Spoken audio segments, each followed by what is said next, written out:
What's up, JuJuan Buford, Managing Partner, JSB Business Solutions Group. And, you know, this is going to be a little bit different than what I would typically share out here in the YouTube universe, if you will.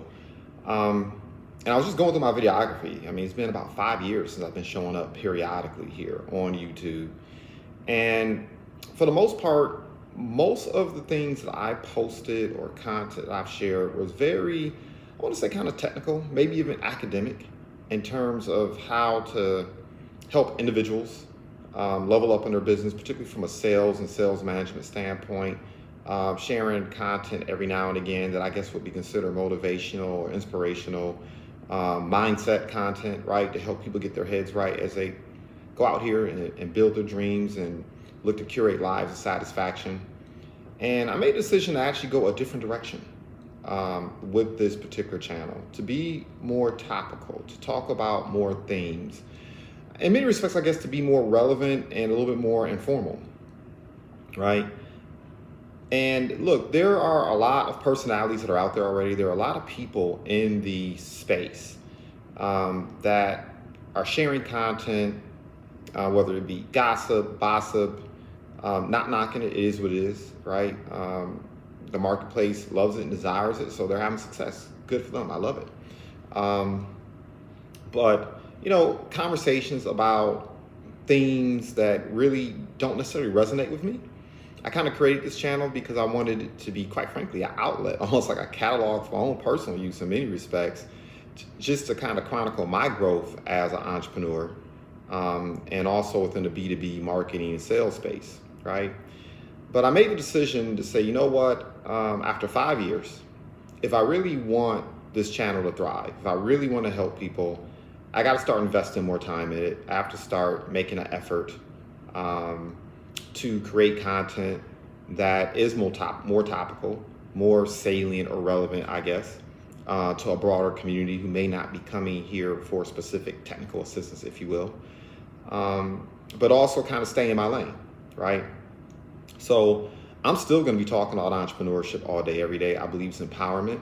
Part of the reason, well, not part of the reason, it is the reason for the majority of what I do, quote unquote, in the business space. I believe that if you want to help people take control of what happens at their kitchen tables and what happens in their households, it starts with entrepreneurship. You know, if you want to help people have more agency in their community and be able to determine whether or not a liquor store or a rec center or some type of business center ends up on the corner, the most important thing you can do is become an employer, right? Employers have a lot of say-so in terms of what transpires in their communities. And anyone who works with me on a consistent basis, who I've partnered with, you know, one of my personal goals over the next 10 years is to be able to point up and down the block. And the majority of people I work with, 80% of them are here in Detroit Metro. So, you know, we're kind of Detroit zone, if you will. But the objective is to make sure that we help over 100,000 individuals, households become employers. And we know most people are going to be micro business owners, right? They're going to maybe hire 2 or 3 people, but you take 2 or 3 people times 100,000, that's 300,000 people. I think that'll make a significant impact in the ecosystem, right? If we're able to help even just a handful of companies launch, because every large corporation started out as a small business for the most part. Not for the most part, mostly, 99% of the time, that's how it starts, right? So we're still about that.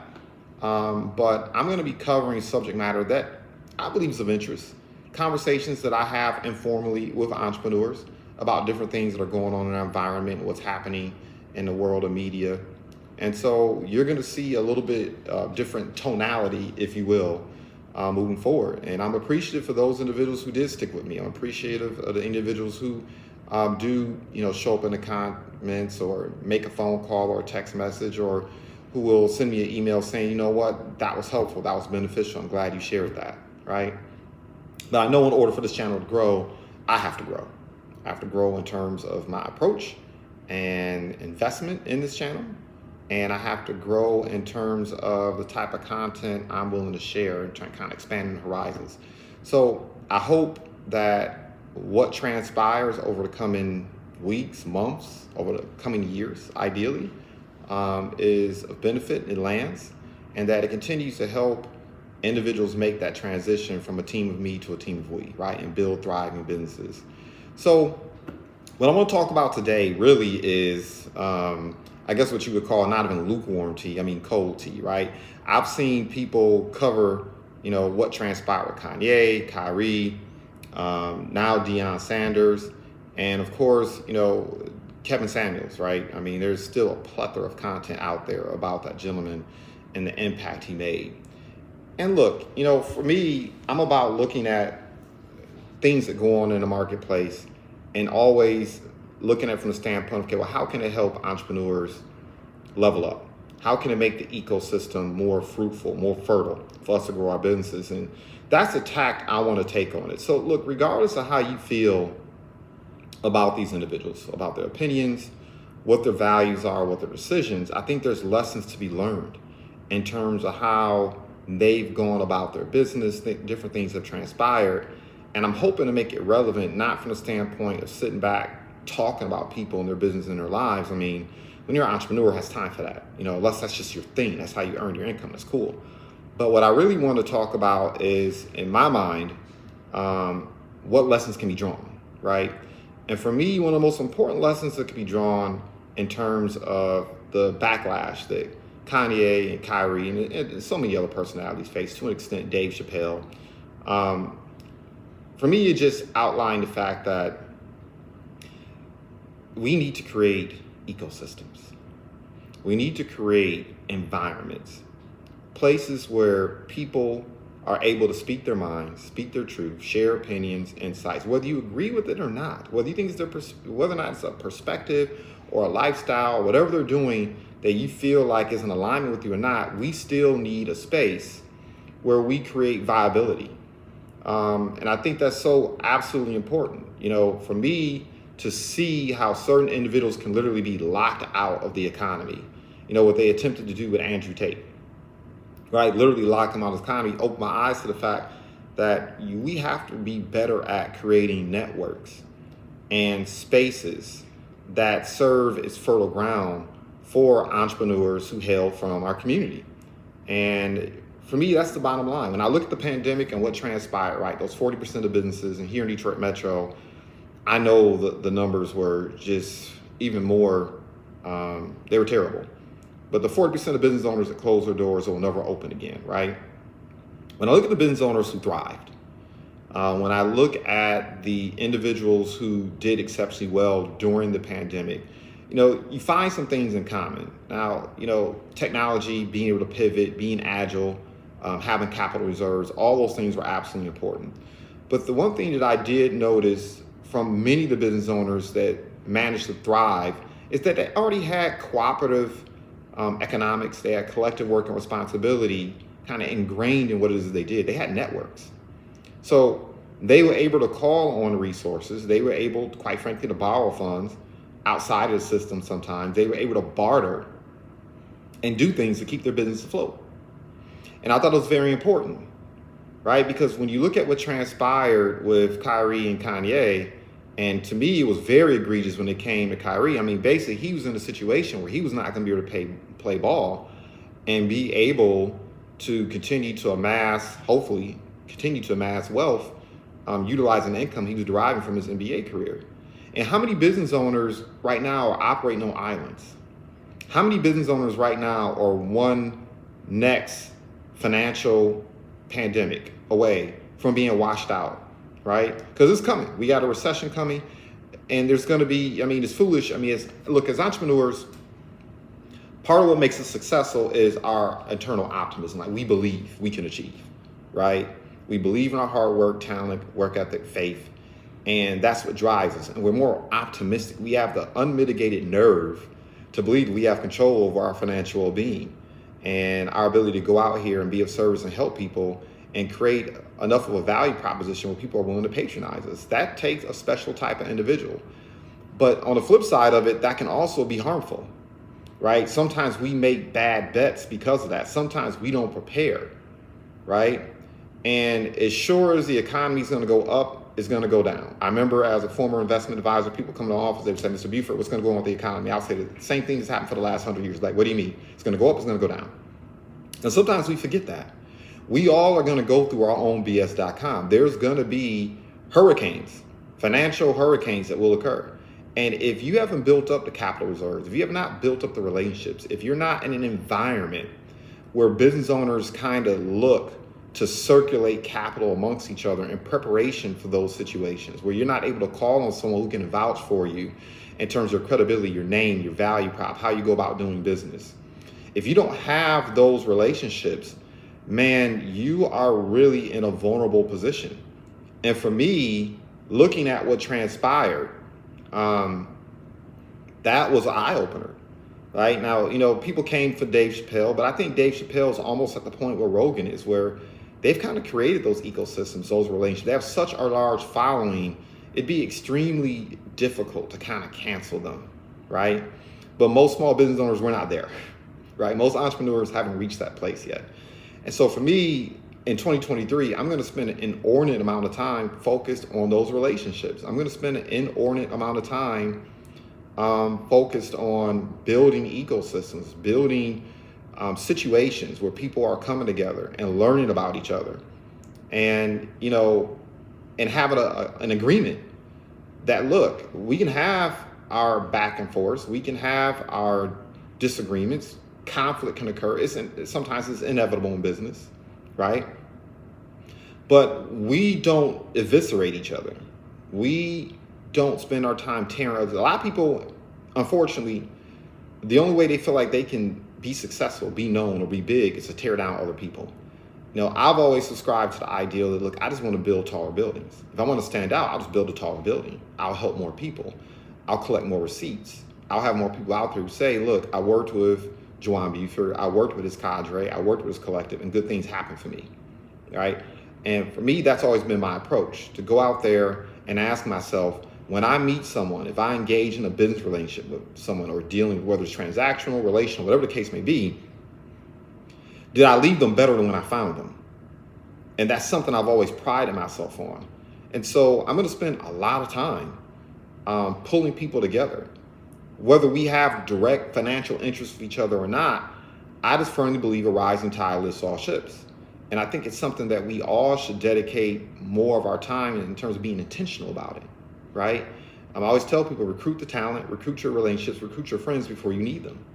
Like, develop those relationships, because you just don't know. You may need to pivot. You may be in a situation where you need to change direction. Quite frankly, the matrix may come for you one day. And what are you going to do if you're out there operating on an island and you've basically spent the majority of your time tearing other people down? Man, that's going to be a tough way to go. And so that's one of the greatest lessons I think we can derive from what transpired with those gentlemen. On the flip side, I was looking at some of the feedback and some of the blowback Deion Sanders received. Now, look, there have been so many podcasters and individuals who've covered this subject, but I still wanted to go there.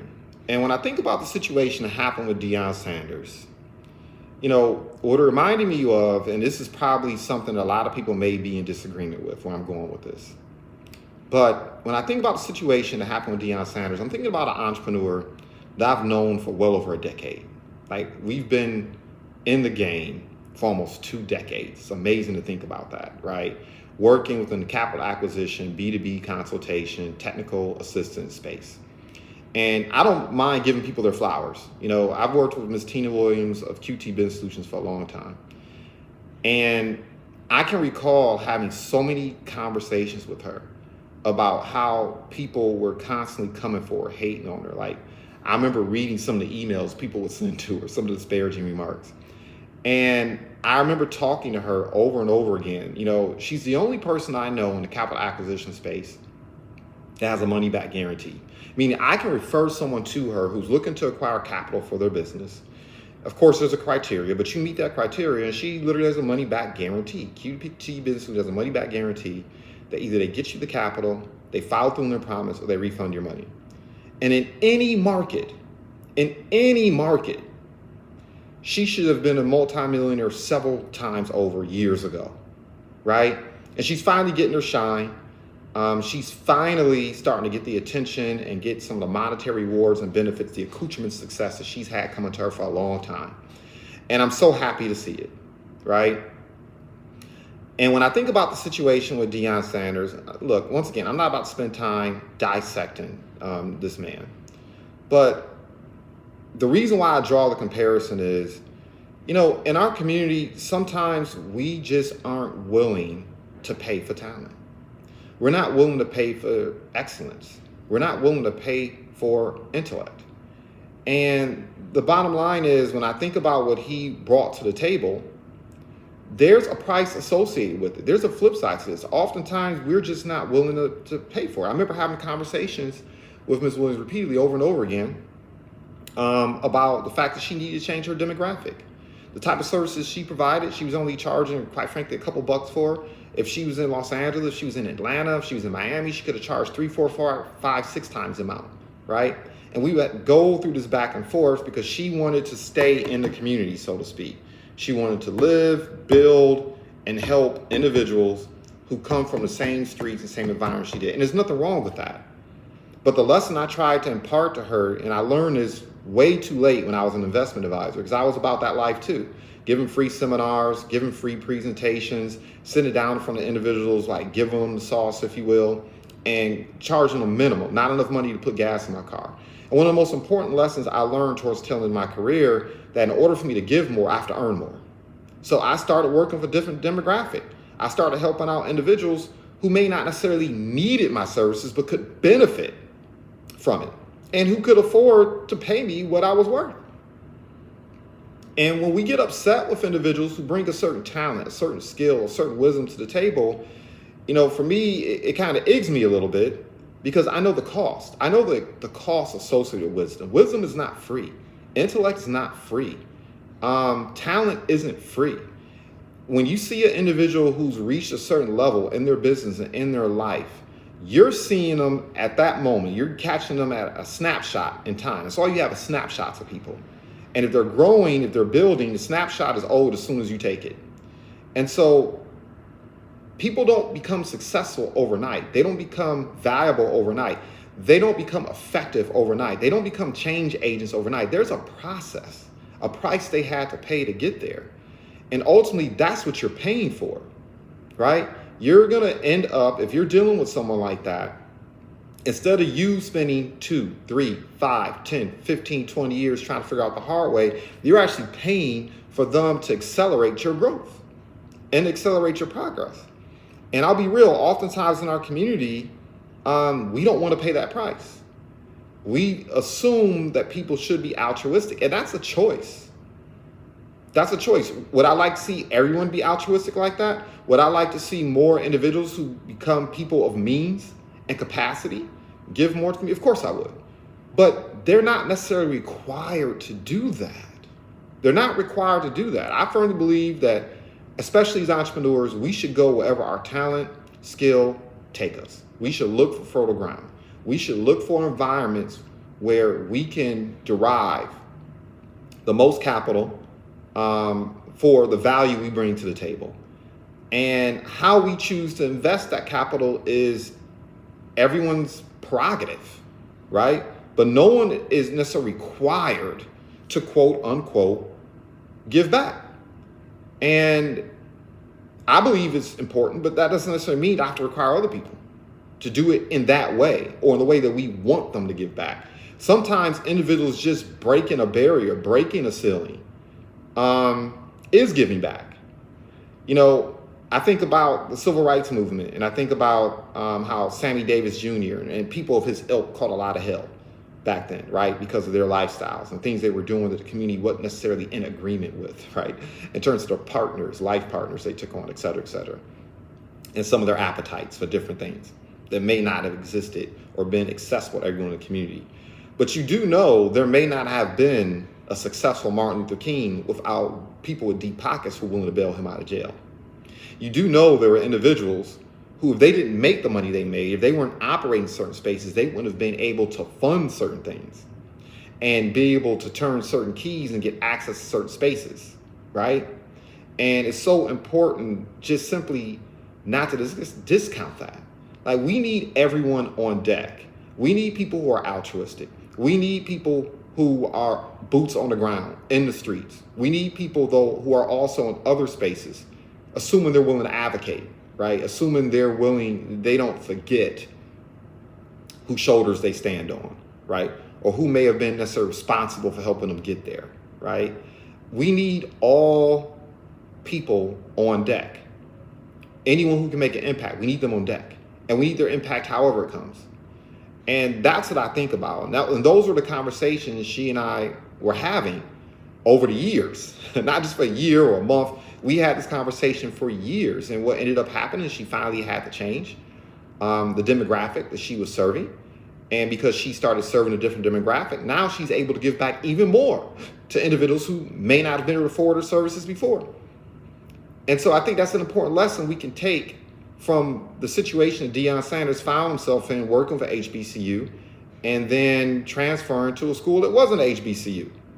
And I, for one, don't believe it profits us to go in on them, individuals who do that.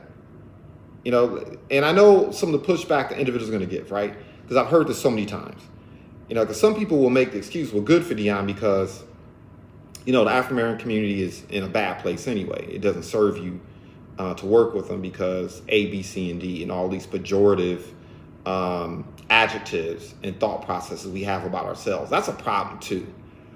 That's a real problem because I'm going to tell you, as a business owner that works with other communities, whether it be the Arab community, East Indian community, white American community, et cetera, let me tell you, I have been fortunate that I've been able to sit behind closed doors, meet people's families. When you're managing people's money, you learn a lot about what goes on, inner workings of their household, culture, et cetera, et cetera. And I'm going to tell you, people outside the African American community, even some of the Jewish clients I work with, man, they talk about each other just as bad as we talk about ourselves. But you know what? At the end of the day, they still make sure money funnels through. They talk about each other like dogs. They drag each other's families. They drag each other. They call each other lazy and everything. They have the same issues. Laziness and ineffectiveness and not willing to go the extra mile and sometimes even a lack of integrity. These things don't discriminate. African Americans are not just particularly afflicted. Everyone has individuals in their community that don't come to the table correct, right?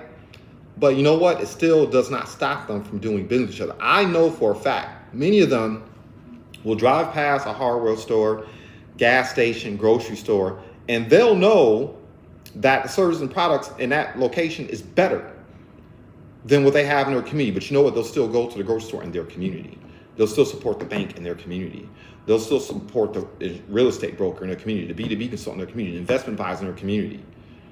So I don't want to hear this nonsense that somehow it doesn't profit you to do business in your own community because somehow African Americans are particularly afflicted and our services and products that we produce amongst ourselves are somehow inferior. It has nothing to do with that. Other communities don't concern themselves with that. They know the power and the value of cooperative economics and having a dollar flow through where they live, where they play, and where they build their businesses and vacation, et cetera, et cetera. So I wanted to touch that too as well before I went any further. And then the last person I really want to touch on is Kevin Samuels. And like I said before, I'm not about to debate whether or not you believe his perspectives were of value or not. Quite frankly, I love what Kevin Samuels brought to the table, probably for different reasons than other people do. Like, I don't spend too much time concerned to myself about some of these conflicts we have internally between men and women and whether or not he was right or wrong and how he treated people and this, that. Look, I firmly believe Kevin Samuels, and I think this is related to entrepreneurship as well. I believe Kevin Samuels' greatest gift, as far as I'm concerned, was the conversation he was having with African-American men. To me, that was his greatest gift. Because I remember watching his earlier footage before he even began to address a crowd, or quite frankly, the crowd that ended up showing up to him. Because he started out addressing what was going on with men. And even in the conversations he was having before he passed away, may he rest in power and peace, those underpinnings were still there.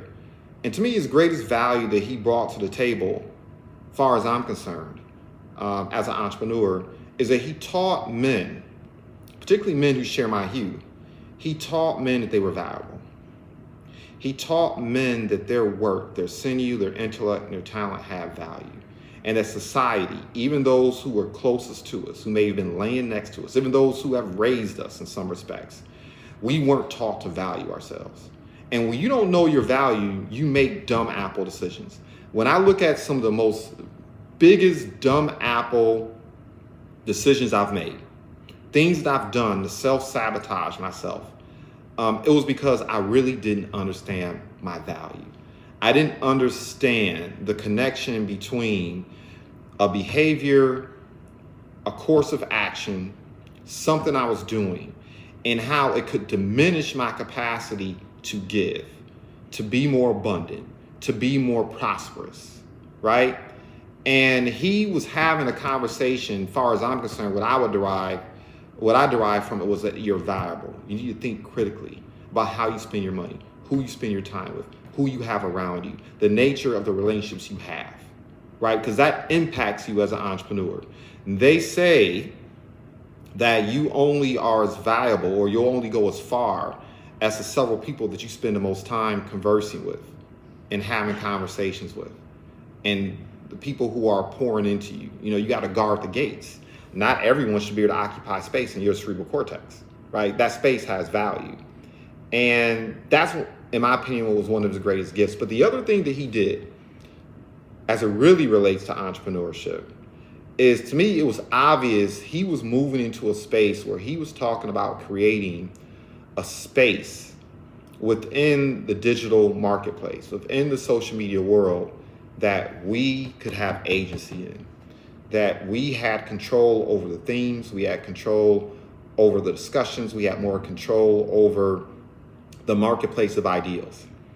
And as opposed to individuals outside of our community dictating to us, dictating, exploiting, taking advantage of the fissures in our community, and just strictly trying to monetize us, I could see towards the tail end of his career and some of the interactions he was having, right? Some of the behind the scenes conversations, some of the shout outs he was giving, some of the collabs, right? Seeing him work with mediocre tutorials caught my attention.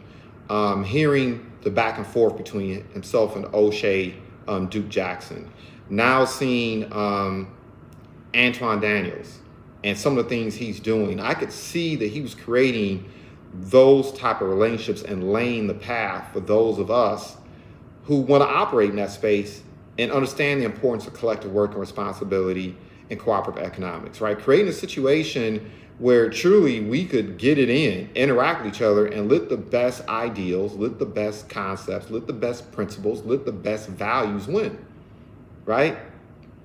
And to me, when I think about his impact, that's what was so important, right? He broke out of the community and space that he originally was operating in, and he was slowly but surely moving to a much larger space, having a much greater impact.